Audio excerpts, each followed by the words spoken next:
Dear students,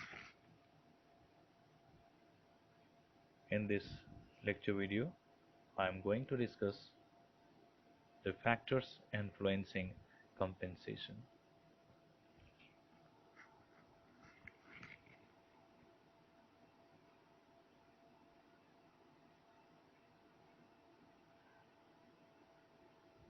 This is the course details, MBA Semester 2, CBCS course, C5B,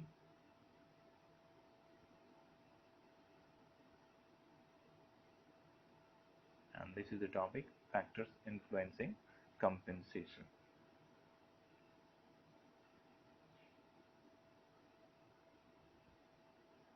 You can understand these two factors of compensation with the help of this diagram, like labor market, cost of living, society, economy, labor union, legislations as external factors, and business strategy, internal, sorry, uh, business strategy, employee, job evaluation, and performance appraisal. These are the internal factors.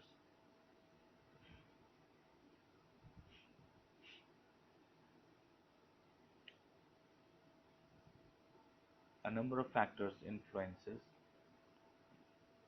A number of factors influence the compensation payable to employees. They can be categorized into, as I have already said, external and internal factors that we will discuss uh, one by one. Now we come to external factors influencing compensation. First of all, labor market comes.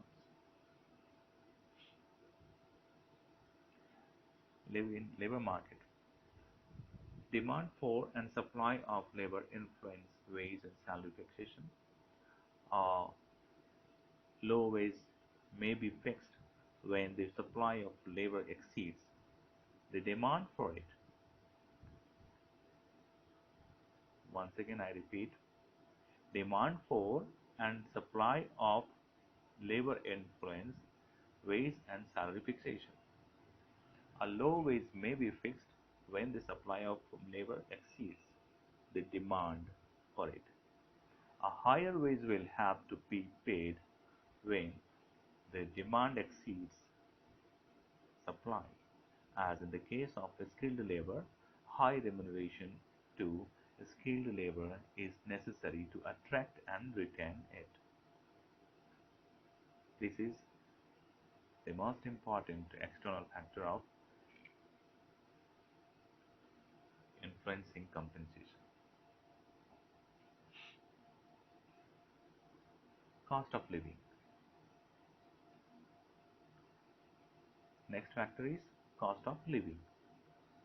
The justification for cost of living as a criterion for wage fixation is that the real wages of workers should not be allowed to be whittled down by price increases. I repeat, the justification for cost of living as a criterion for wage fixation is that the real wages of workers should not be allowed to be whittled down by price increases. A rise in the cost of living is sought to be compensated by payment of the dearness allowance, basic pay to remain undisturbed. Why? Why basic pay remain undisturbed? Because the dearness allowance will be calculated with the help of making the base of basic salary or basic pay. Without basic pay, the dearness allowance can't be calculated. That's why it will be remained undisturbed. Okay. Many companies include an escalatory clause in their wage agreements in terms of which dearness allowance increases or decreases depending upon the movement of consumer price index. I repeat, many companies include an escalatory clause in their wage agreements in terms of which the earnest allowance increases or decreases depending upon the movement of consumer price index. Next, next is the economy. The economy. In this factor, the economy's health, sorry, the economy's health exerts a major impact upon pay decisions.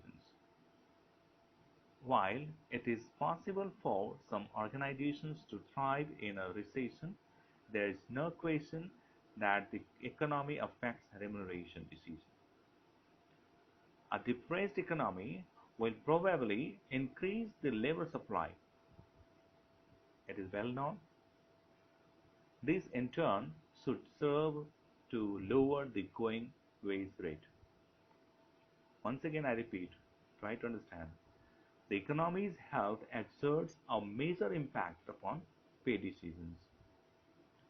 How?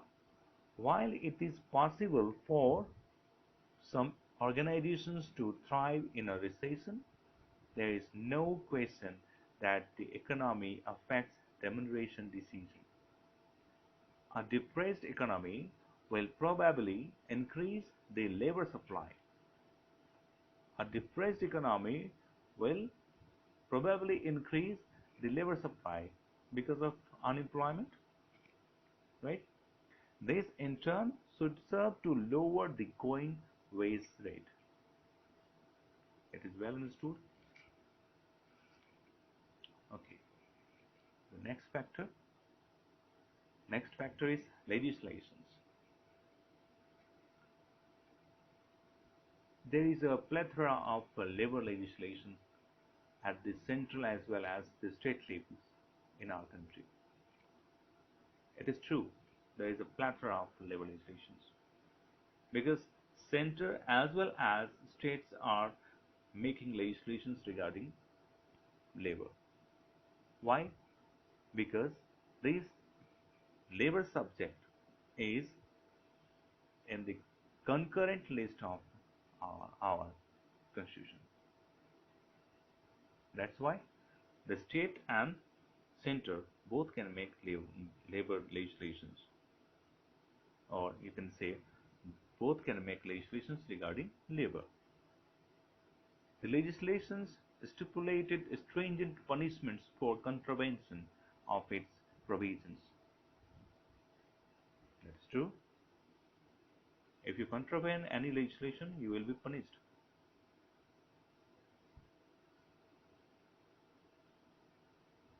In the same way, if labor legislation is contravened by any employer, the employer will be punished.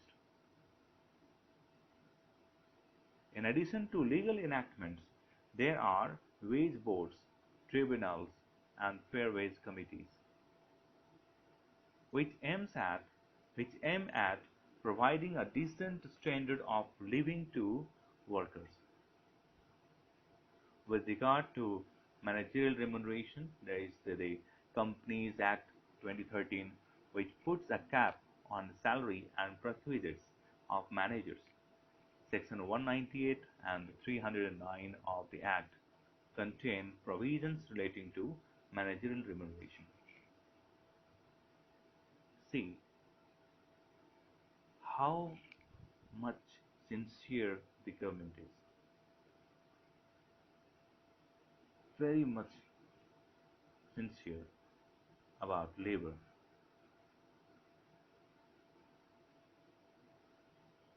In one hand, it makes a large number of legislations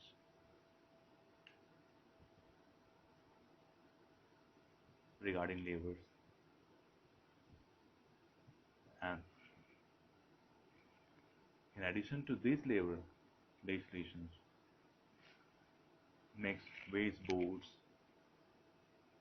to take decisions regarding wages.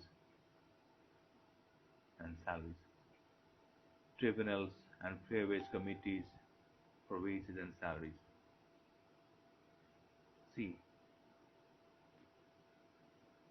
why government is taking so much interest in this regard? Why?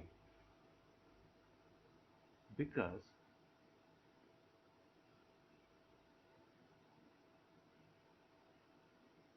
if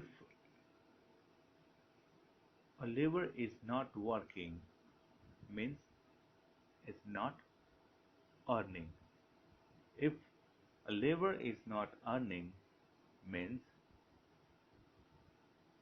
the contribution to the GDP of the country will be in that extent of degree lower. So,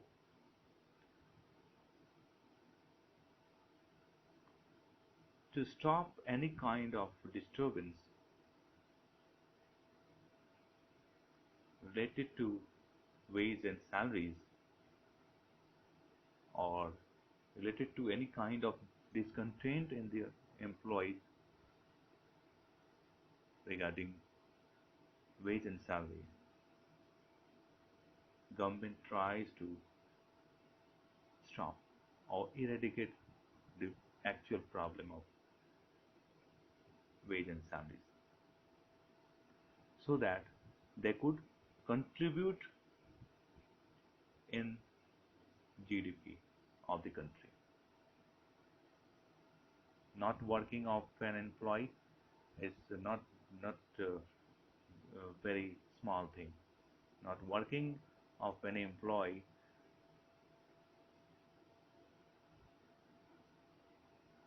is very important for the government. That's why government tries to provide employment as well as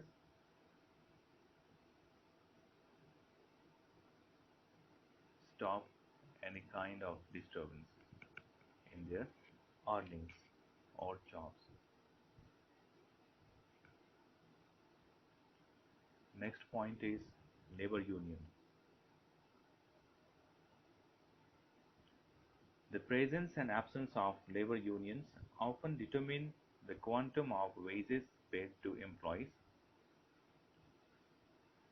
Employers in non-unionized factories enjoy the freedom to fix wages and salaries as they please. The employees of strongly unionized companies too have no freedom in wage and salary fixation. They are forced by the labor representatives in determining and determining and revising pay scales.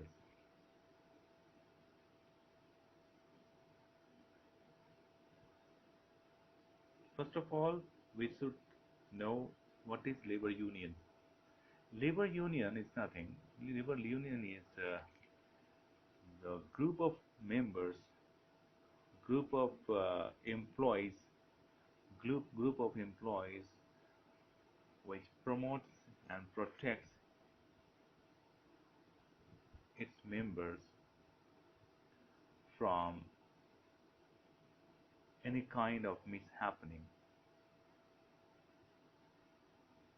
or any kind of exploitation. Or you can say it is a group of employees which promotes and protects its interests and rights,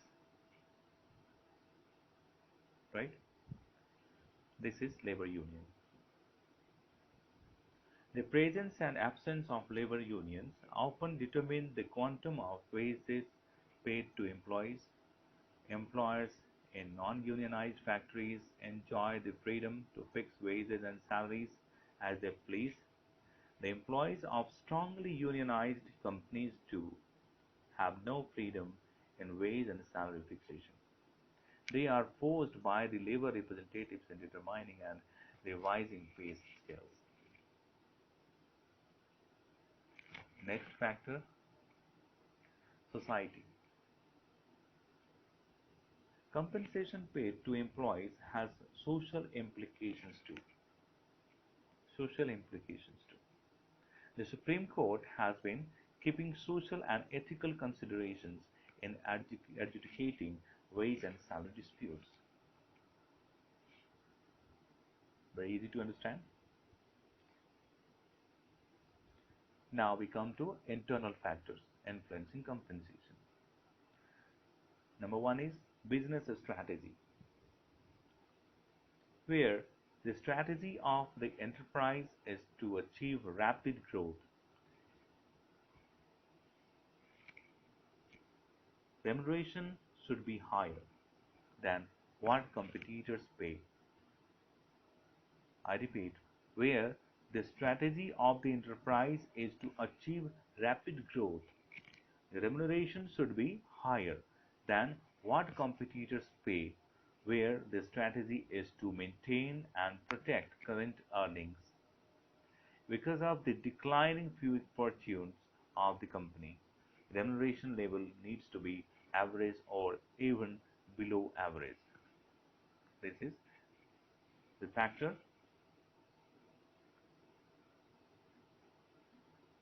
business strategy.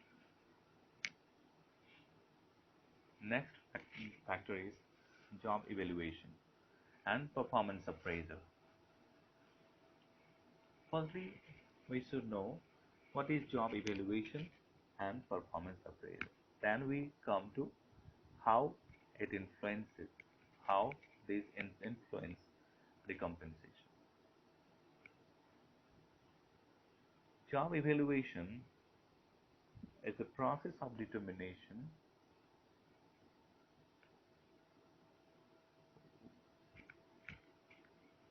of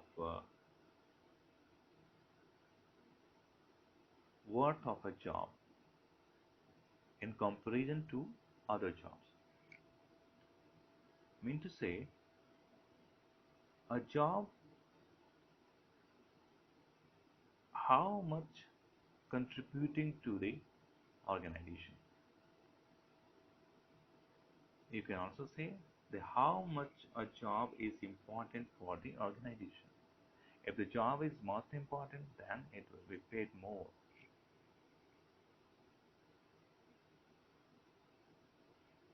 And in case of performance appraisal, it is the process of determination of contribution of a particular employee. It is related to the performance of the employee, and the job evaluation is related to the performance of the job. Understand? Okay. Job evaluation helps in establishing satisfactory wage differentials among jobs. Performance appraisal helps in award pay increases to employees who show improved performance. Employee. Several employee-related factors interact to determine his or her compensation. These include performance, seniority, experience, potential, and even sheer luck. These are the factors which influence compensation.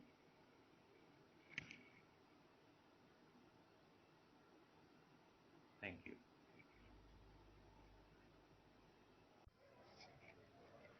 Dear students, if you have any doubts or confusions regarding this topic, you can share it in our WhatsApp group. Thank you.